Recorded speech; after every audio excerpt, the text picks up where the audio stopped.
պատկերացրեք իրավիճակ, որ 5 փաստաբանով ներկայանում է ինչ-որ մեկը եւ թույլ չեն տալիս փաստաբաններին, որպեսզի խոսի։ Կամ իրենց խոսքը ասեն, կներեք ավարտեմ, այսինքն այս ամբողջը ի սկզբանե անելը, ես այսպես իմ կարծիքն եմ ասում, կամ հոգեբանական ճնշում, կամ չհաշվարկելով, որ մենք գալու ենք այդտեղ խելոք նստեինք եւ այլն եւ այլն։ Ես ընդամենը ոչ խելոքը սա էր։ Ես ընդամենը չէ, խելոք նախ եկեք իրավական այսպես բարերի խվարախաղի մեջ թույլ չտանք, որպեսզի իրավապահ մարմինները մտնեն, խելոք նկատի ունեմ, ուղղակի առանց այս խոսելու եւ մեր իրավունքները բարձրաձայնելու նստել են տեղ։ Սամվել Կարապետյանը 21-ի ընտրությունից հետո ես մտել եմ կառավարության շենք եւ ձեռնարկել եմ Փաշինյանի շնորհավորել եմ նրան։ Դրանից հետո եւս հանդիպում է եղել։ Այս ընթացքում մինչև եկեղեցու վրա արշավը եւ դրա մասին, աջակցության մասին հայտարարությունները եղել են ակնարկներ, բարեկամաբար, գուցե կառավարության շենքում ուղի խոսք, կամ հասկացրել են ձեզ, որ խմբելու է հեծը կամ կան խնդիրներ, դուք պարտավոր եք դրանք լուծել։ Ես խոսքը ուղղում եմ վարույթից առանձին հասկացնելու։ Հարցը շատ ծավալուն է, կարճ փորձեմ պատասխանեմ, նիստից հետո հաճույքով պատասխանեմ բոլոր հարցերին։ 4 ամիս, մի քիչ անգամ ավել, ես ուղիղ խոսքով ասում եմ,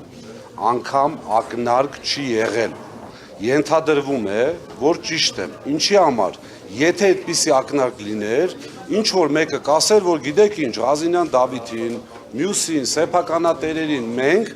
գոնե ակնարկել ենք, չի եղել այդպիսի բան։ Կարապետյանի ձերբակալման օրերին հայկական ժամանակը տալիս էր այդպիսի ինֆորմացիա։ Այդ դուք ասեցիք, որ դա հետագայում եկեղեցու։ Դե այդ դեպքում պետք է լինի ապացույց, չէ՞ ուղղակի խոսելով, չի թող ասեն հունիսի 16-ին ձեզնից մեկին ասել ենք խելելու ենք, որի արդյունքում եղավ հունիսի 17-ի կամ 18-ի հայտարարությունը։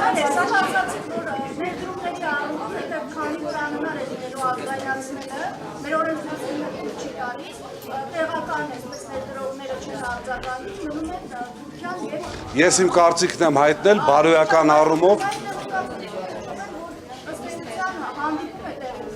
Ես ինֆորմացիա եմ ունեցել, որ հանձնաժողովի անդամները հոկտեմբերին եղել են ներկայացուցչական կազմ է եղել Թուրքիայում հոկտեմբերին։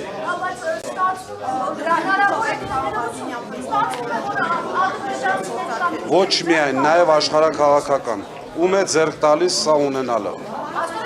Ոչ մի նորմալ ընկերություն եմ խնդրում, ոչ մի նորմալ ընկերության բարի համբավ ունեցող այդպիսի բարոյական կոդեքս էլ կա, չէ՞, որ ոչ մի արտասահմանյան այսպիսի գումարներ ունեցող, ակտիվներ ունեցող չի կարող, չի վճարի այդքան խլված ապրանքի համար, խնդիրը սա է։ Ստացվում է, որ կարող է ադրբեջանցիների կամ թուրքերի ձեռք։ Իսկ ինչու ոչ, իսկ ինչու ոչ։ Ոչ, բացարձակ։ Չկա ազգայնացում հասկացությունը, դա կրկնում եմ, իշխանությունների այսպես